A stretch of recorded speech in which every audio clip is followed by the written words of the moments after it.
Morning. It's Thursday, and I want to go over some of the reading that we did yesterday. You read the poem about the Hesperus, the wreck of the Hesperus, and that one had kind of, um,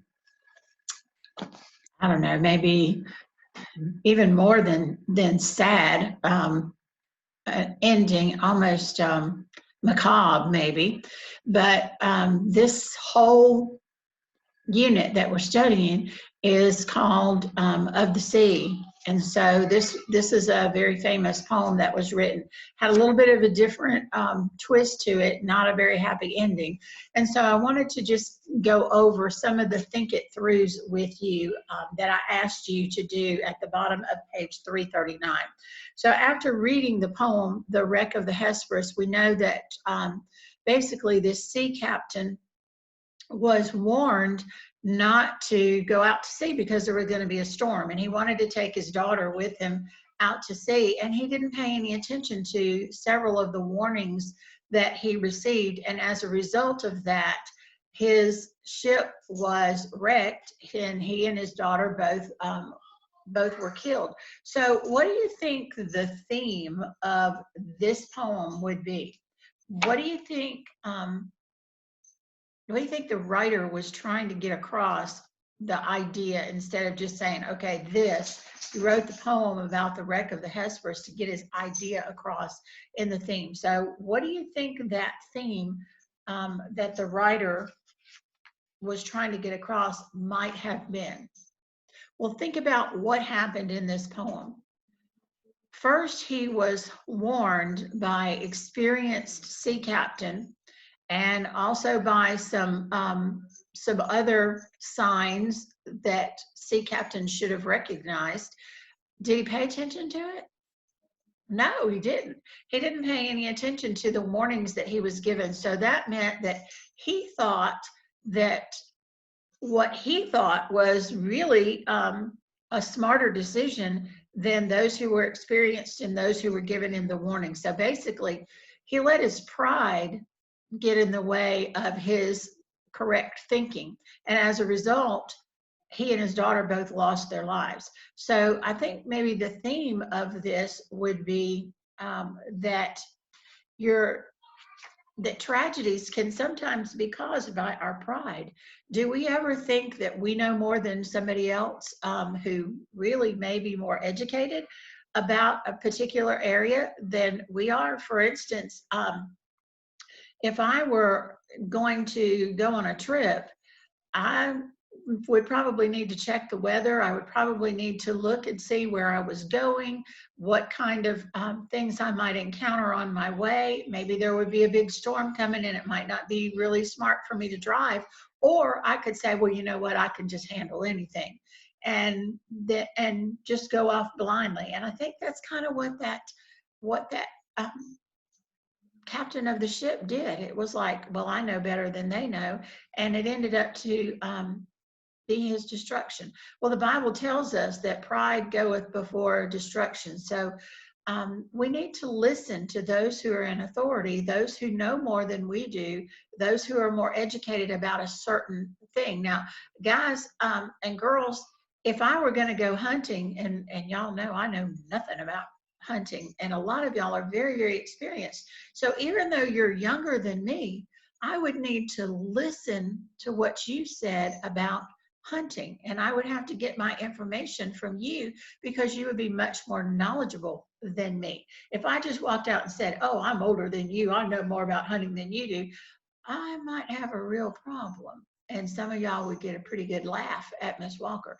So the point I'm trying to get across is that we need to listen to those who know more about something than we do, and we need to not let ourselves become prideful, because the Bible does say that pride does lead to destruction. And so that's a lesson for all of us, no matter how old we are. All right, well, let's look at these think it through questions that I asked you to do yesterday. The first one says, why did the skipper take his daughter with him? And then it says, describe her. Well, why did he take her? He wanted to take her, why? to keep him company on the voyage. And what does it say that, what does the poem say that describes her? Well, it doesn't really tell us a whole lot other than that she had blue eyes and a light complexion. So that's what we know about the daughter. Well, look at number 2. What warnings did the skipper hear, and how did he respond to those warnings? Well, he'd heard the warning of the older sailor. There was also a fog bell that rang, and there was another ship that was in distress. So had he listened to those warnings, maybe the poem would have ended in another way. All right. Number 3, how could the tragedy have been avoided? How could he have avoided this? Maybe if he hadn't had so much confidence in himself and he had listened to those warnings and waited until another time to take his daughter out to sea, that could have been avoided. So sometimes the decisions that people make have an impact on not just them, but other people. So that's something we need to think about too. When we make a decision, how is that decision going to affect other people, not just ourselves? Number 4, why did the skipper bind his daughter to the mast? Well, think about it. What was he trying to do? He was actually trying to protect her, to keep the waves from washing her overboard. So he tied her to the mast of the ship, thinking that the ship would stay upright, she would stay upright, and she would not be washed over into the water. So he was actually trying to protect her when he did that. And then what scene did the fishermen observe the next morning? Well, it was a really gruesome scene. The ship had come apart during the storm, and the fishermen saw the girl floating in the ocean, but she was still tied to the mast. So the whole mast had come away from the ship, but she was still tied to the mast and she was no longer living. And it talked about how her hair was floating like brown seaweed. Terrible sight that fisherman must have seen. So do you think this author got across the idea that maybe we should pay attention to those who know more than we, or those are the warnings that we get? Pretty apropos to what we're living through today. Should we pay attention to the things that those in authority are asking us to do, even though maybe it might not be a popular thing with us? Should we do that for our own protection? Pretty good lesson out of this poem. Well, turn the page and let's look at this next poem, The Fisherman. This is in Of Places. This is on page 340 of Places. And this poem is called The Fisherman. And so this one is from the perspective of a sea captain. And it kind of tells about how a sea captain feels about the ocean. Now, I'm going to give you a little hint when you do the Think It Through on page 341. After you read this poem, number 3 is going to ask you, what's the tone of the speaker? What do you mean, what's the tone? Well, we can have a tone. I can be talking to you and I can say, hey, good morning, how are you? Well, what's my tone when I say that? It would be kind of a happy, joyful, cheerful tone. Or I could say, well, good morning, guys. I'm really sorry that we have to look on this computer again today. Well, then what would my tone be? My tone would be kind of a dreary, sad, or disgusted tone. Okay, so we want to look at, how does the author feel, or how does this sea captain feel about the sea? How do these fishermen feel about the sea? That's what the tone means. Okay, and if we look down at number 3, first of all, it says, what's the tone of the speaker? And then secondly, how does the tone in this poem differ from Lewis Carroll's A Sea Dirge? Well, here's a hint, y'all. If you go back to the very beginning part of this unit, we read a story, or we read a poem called The Sea Dirge, and it's on page 309. So The Sea Dirge is on page 309 of this book, and you need to read this poem. And if we look at it, let's just read it together. Page 309, A Sea Dirge. There are certain things, as a spider, a ghost, the income tax, gout, an umbrella for 3, that I hate. But the thing that I hate the most is a thing they call the sea. Pour some salt water over the floor. Ugly, I'm sure you'll allow it to be. Suppose it extended a mile or more. That's very like the sea. Beat a dog till he howls outright. Cruel, but all very well for a spree. Suppose that he did so day and night. That would be like the sea. I had a vision of nursery maids. Tears of thousands passed by me, all leading children with wooden spades. And this was by the sea. Who invented those spades of wood? Who was it cut them out of a tree? None, I think, but an idiot could, or one that loved the sea. It is pleasant and dreamy, no doubt, to float, with thoughts as boundless and souls as free. But suppose you are very unwell in the boat. How do you like the sea? There is an insect that people avoid. Whence is derived from the verb to flee. Where have you been by it most annoyed? In lodgings by the sea. So think about the tone of this. And it tells us up here, look at the very top. The writer or speaker's attitude towards this subject. Is it serious, humorous, sad, cheerful, sarcastic, etc.? So how did the author feel about the sea in this poem, The Sea Dirge? Was he happy about it? Was he excited about it? No. He said he hated the sea. If you look at the very first stanza, there are certain things as a spider, a ghost, the income tax, gout, an umbrella for three, that I hate.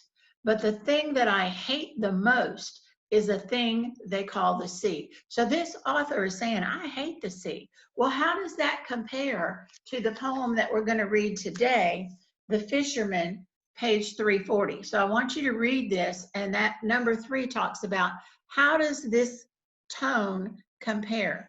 And think about, what do you think the theme of this is? So that's what I want you to read in Of Places today. I would like for you to take out your spelling book, please, and turn to page 59. Page 59. Page 59, we're looking at exercise A. You've looked at your vocabulary words. You've done 1 through 5, and you've done 6 through 10. You've copied them. Hopefully, you've studied them a little bit. So let's see if you can figure out exercise A, page 59. The directions say, in the blank, write the vocabulary word that is suggested by each sentence. So that's what I want you to do. Put this tape or put this video on pause and see what you can come up with. Let's see if you can do it yourself. I know you can, you're in 8th grade. So do it yourself, and then let's go back and check your knowledge when you get finished. So put the video on pause, and then when you come back, we'll go over it. All right, let's see how you did. Number 1, meteorologists can only come to conclusions about next week's weather based on guesswork. Based on guesswork. That would be conjecture. Conjecture. All right, number 2, we can lure our puppy into her kennel by offering her a dog biscuit. Lure the puppy into the kennel. Decoy. Decoy. Number 3, in an auction, it is allowable to bid almost any amount. Allowable would be permissible. Permissible.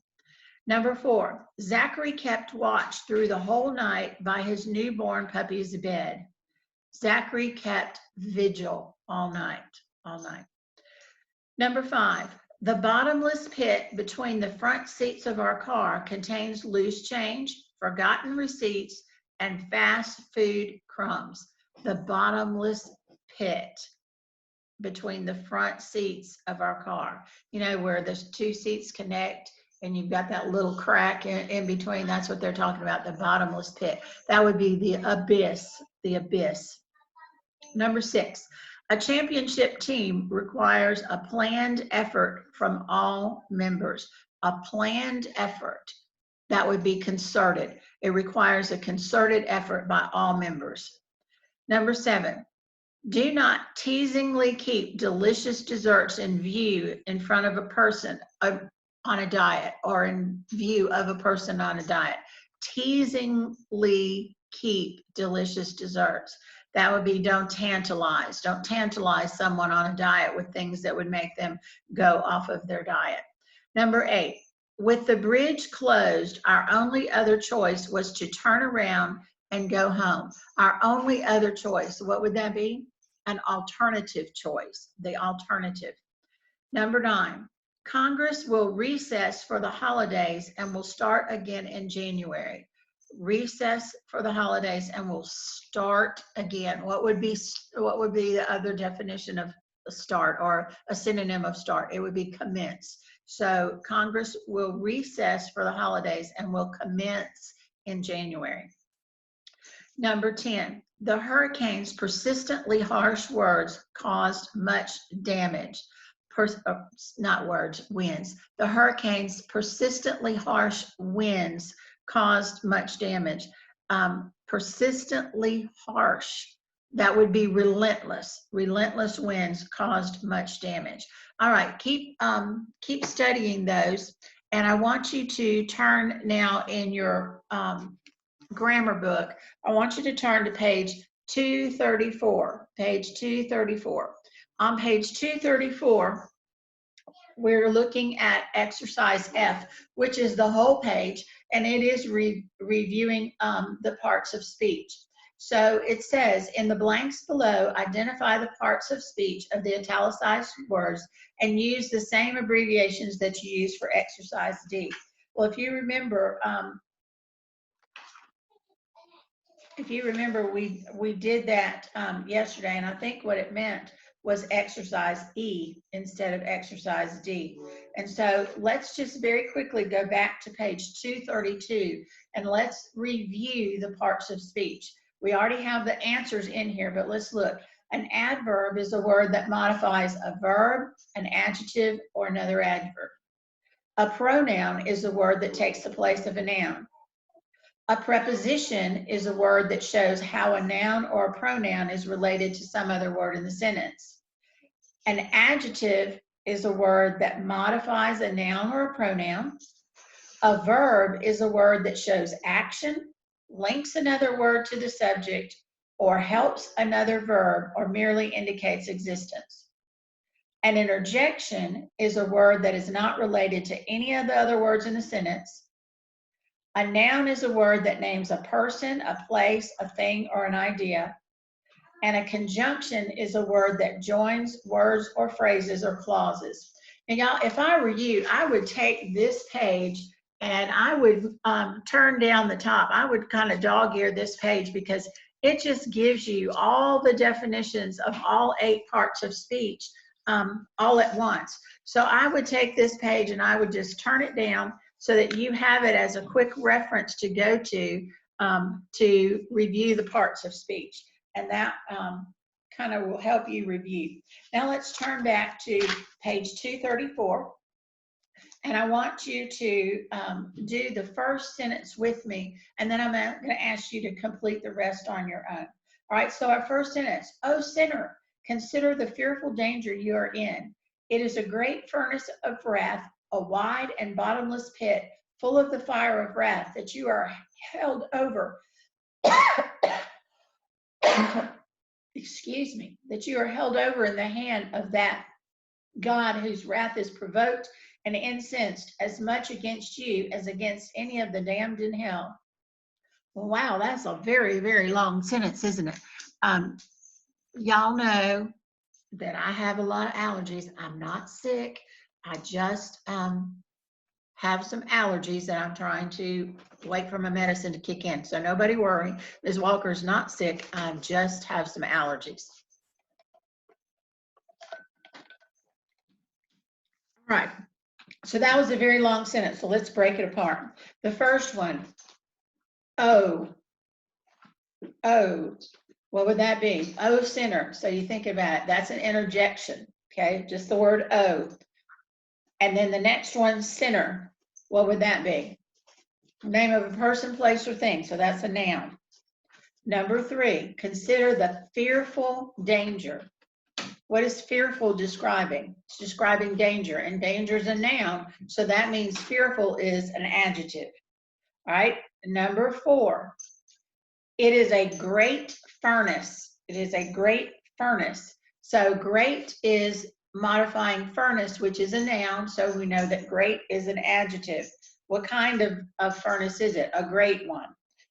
Number 5, wrath, furnace of wrath. Look at how it starts, of wrath. So we know of is a preposition, and then wrath would be the object, and it's a noun. It's a noun, okay? All right, let's look at the next one. Number 6, over, that you are held over in the land. Held where? Over. So that's going to be an adjective. And then the next one, in the land. That begins a phrase, in the land. And so in is going to be a preposition. And then you've got that God, whose wrath? That God. Okay, so number 8 is going to be an adjective. In the hand of that God. Which God? That one. It's an adjective.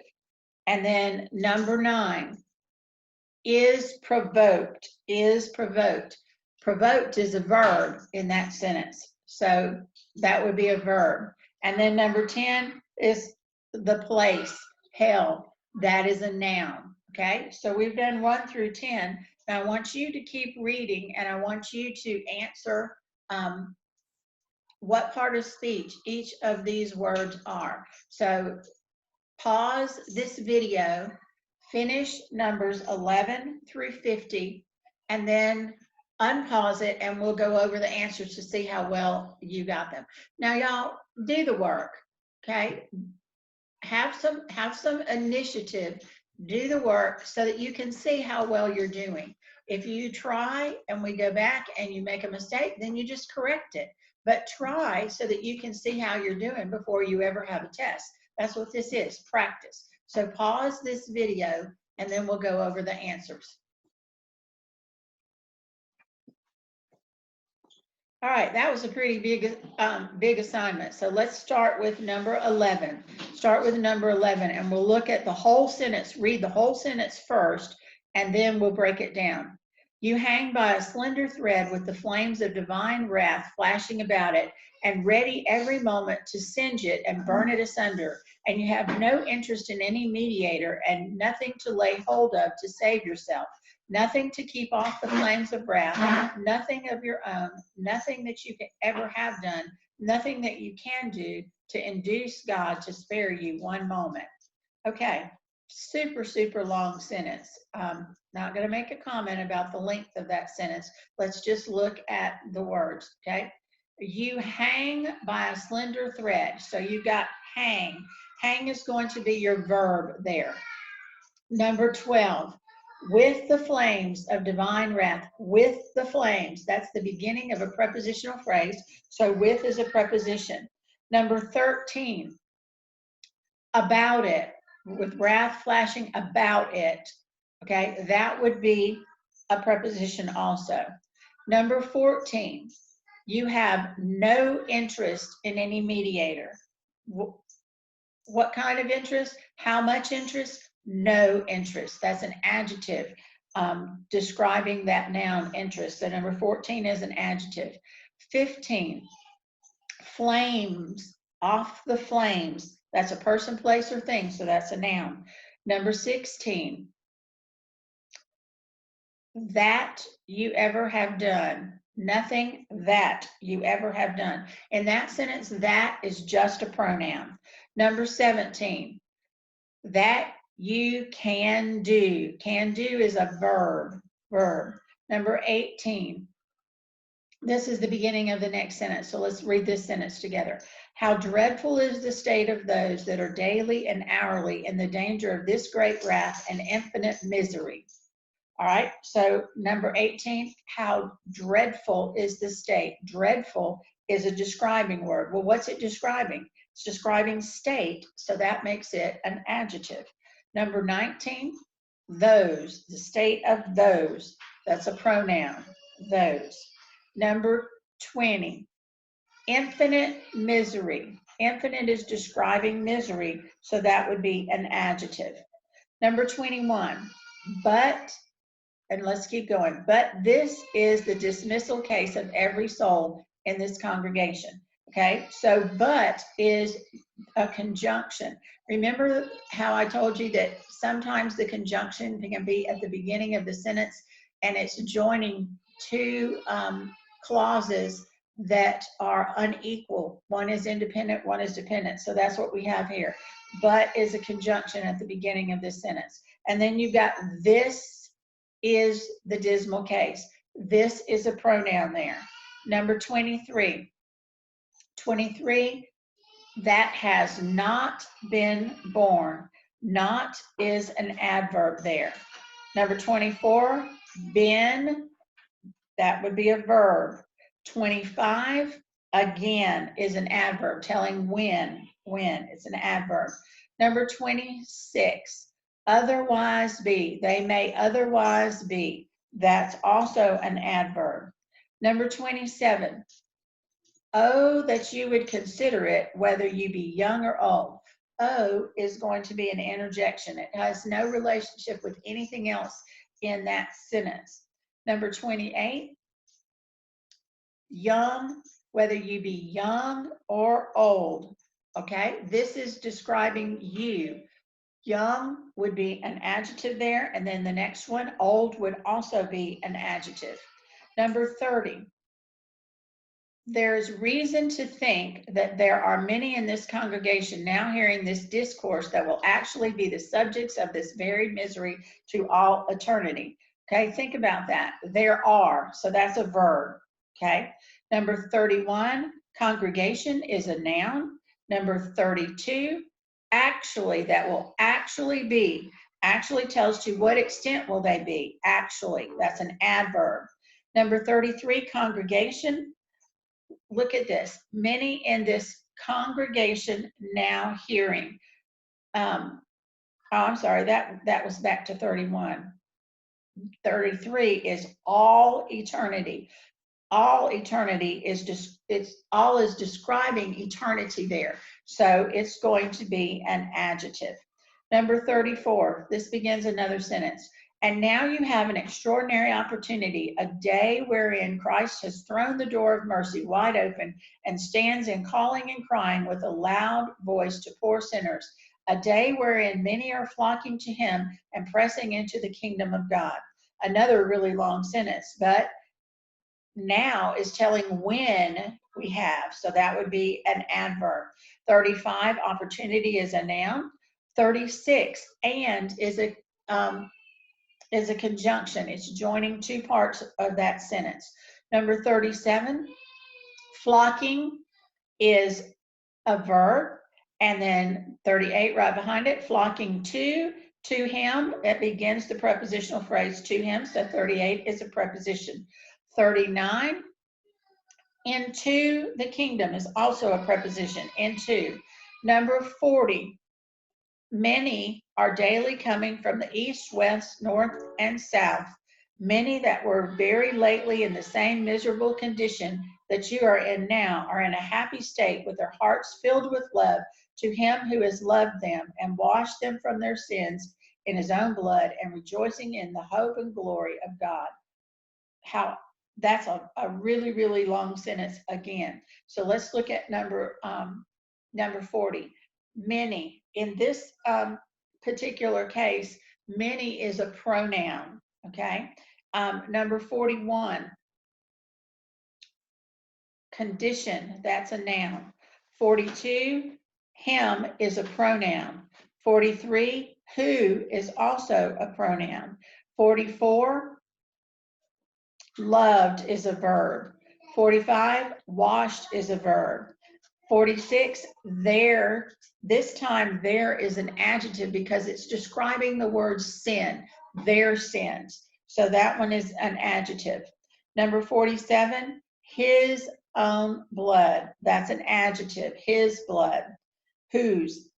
Number 48, of is a preposition. It's the beginning of the prepositional phrase, of the glory. Number 49, awful is an adjective, awful. And then number 50, of the glory, at such a day. Number 50 is a preposition. Okay, I hope you did well on that. You can kind of grade yourself and see how you did. If there's only 50 questions, they would be 2 points apiece. So kind of give yourself a grade on that and see how you did. Then go back and look at the ones that you missed and see if there's any pattern. Are there prepositions that you missed? Are they adjectives or are they adverbs? Then you know which part you need to go back and study.